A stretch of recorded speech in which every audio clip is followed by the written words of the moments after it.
لحية طبعا كمية هدي له هذا سيد العدي مدحوين حسن الشيخ وحنون قنايا مدحوينه هراء دلكن أو أهم وادن السجون شرعية هيسن إحدى جن فيلا صومالي شان يتبون كمية دلكني وحجلا يا حالة أضك ومدحوينه أنو شرعية هيسن وبرلمان أنو جرين وسدح دولة قبلات أنا شرعية لهين والله بقى مقنطعي ومن نمدي صومالي لان أي خطر كجرتو شان يتبون كمية ومالين دليرة الصوماليات مالين تودي أي تاين أي هردة ككعان دالكي يجو أي صو حريان وسوها الجمين هرمركا لغنا لون أي جارسيين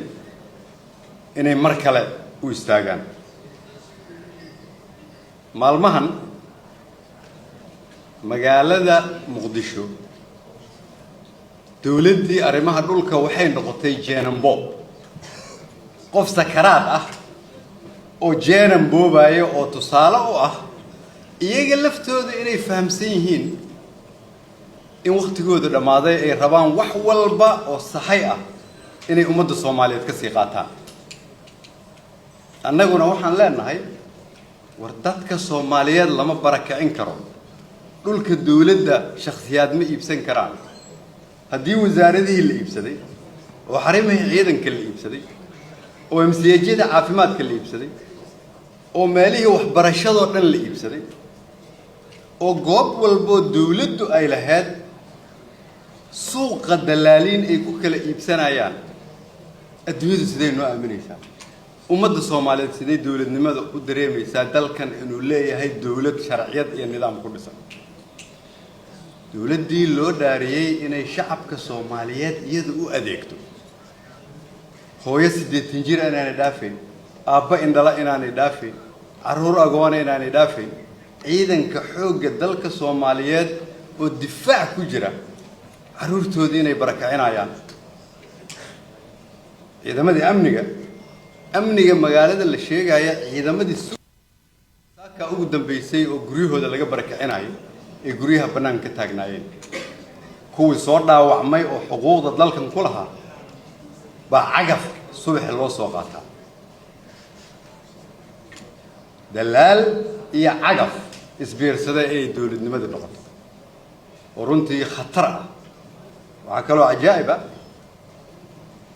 in qof walba oo Soomaaliyeed oo magaalada iyo Soomaaliya jooga barakicintu inay saameyn ku yeelato kii dhul lahaana dhulkiisa qiimihiisa 70% ama 80 hoos u dhacay kii meel deganaa waa laga qaxiyay kii meel ku ganacsan jirana dukaankiisa waa laga dumiyay waxay quusinaysaa rajada ummadda Soomaaliyeed ay ka qabeen dawladnimada dhulboobku waa xarka koostay xeyndaabku waa soo dhaafay xuduud walba waa ka gudbay waa xuquuqul insaan hadda dadka Soomaaliyeed oo hadda daawanaya kuwa la barakicinayo waxaan rabaa inaan halkan uga cadeeyo iyagu ku imaanaya guryaha ay sharciga u leeyihiin ku imaanaya ee hadda intay goor tahay kulligeen aan istaagno ee aan badbaadino ummadda Soomaaliyeed ee subaxi cagafka la hortaagay inta waxa dheer qof kasta oo Soomaaliyeed oo isku daya inuu hadlo waa la xiraaya shacabka Soomaaliyeed dhalinyaro iyo waayeel hooyo iyo aabo qofkii raba inuu cabiro xuquuqdiisa dastuuriga ah ciidan baa u jooga wala soo xiraaya يعني دولتنا أركتيده وحي تهاي نأكتا نفيرسدا مرغاتين النهضة عن حقوقي نكتب منا عن دول كبابنا عن دت كتعنو قفك هدلنا عن سحرنا حدي مركب لدول غادن كري ومدوا ويدول قاتين وحل سوق جاري وقتي أنجو ودجرنا كل جن سن بدأ عنو ده لهين مايا أرمها بركة Soomaaliya waa dalka kaliya oo ay ka barakacayaan dadkii xoolaha haystay magaalada muqdisho ganacsatada xoolaha haysatay oo ka ganacsan jirtay ayaa guuraysa hadda waxay u guurayaan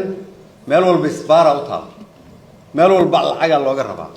10 canshuurood oo kala duwan oo aan qasnada dawladda ku dhacay oo dad gaar ah iska qaadanayaan ayaa ummadda Soomaaliyeed dul saaran hadda ganacsatada waxaa la leeyahay 3 bilood oo soo socota soo hormariya canshuurta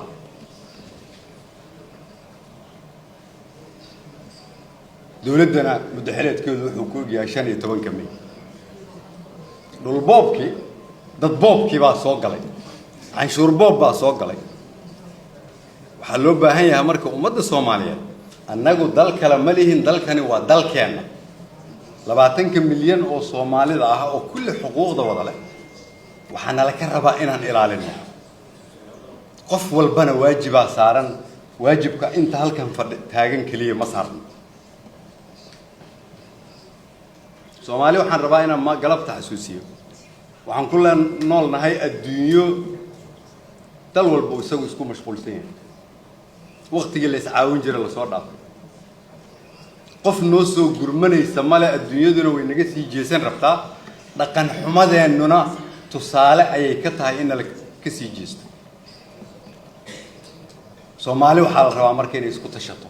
meel walba ay joogto annaga waxaan rabnaa nabadda iyo midnimada iyo horumarka yar oo aan ku dhawaad 30 sano dalkan uu soo sameeyay oo kulligeen aan wax ku soo darnay inaan ilaalino dawladda iyada ciidan abaabulaysa iyada xayndaabka nagu soo xirtay iyada dhaqdhaqaaqeena yareysay iyada wariyaasha xiraysa iyada shacabka xiraysa dawladdi loo dhaariyay ayaan sharciga ilaalinayn annaga u taagan sharciga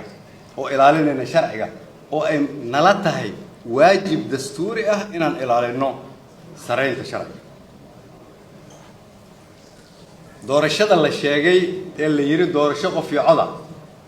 waxaan rabaa inaan idin sharxo sida ay u dhacdo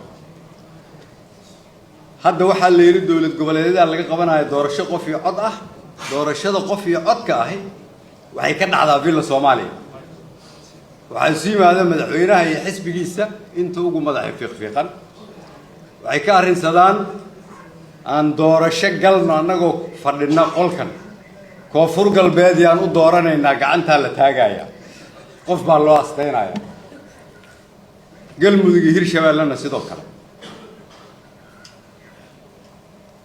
doorasho qof uu leeyahay qola ay leedahay shaati ay tushaan rabaan inay xukunka ku joogaan ummadda Soomaaliyeedna ma aqbali karta annaguna ma aqbali karno ugu dambeyntii waxaan rabaa inaan u baaqo shacabka Soomaaliyeed khatarta dalku uu wajahayo ganacsada kama badqabi doono ciidan kama badqabi doono shacab kama badqabi doono dhalinyaro kama badqabi doonaan hooyooyin iyo aabbayaal kama badqabi doonaan mid xoolo haysta iyo mid aan xoolo haystanba way saameyn doontaa waxaan dhihi lahayn marka aan leeyahay Soomaaliyay u istaaga sidii dalkan aan u badbaadin lahayn madaxweyne Cali Sheekh waxaan leeyahay ummadda Soomaaliyeed waa ku sharaftay mar ma aha laba mar bay ku sharaftay maalintii 15 May 2022 teendhada aan fadhinay waad ogeed in lagu doortay 4 sano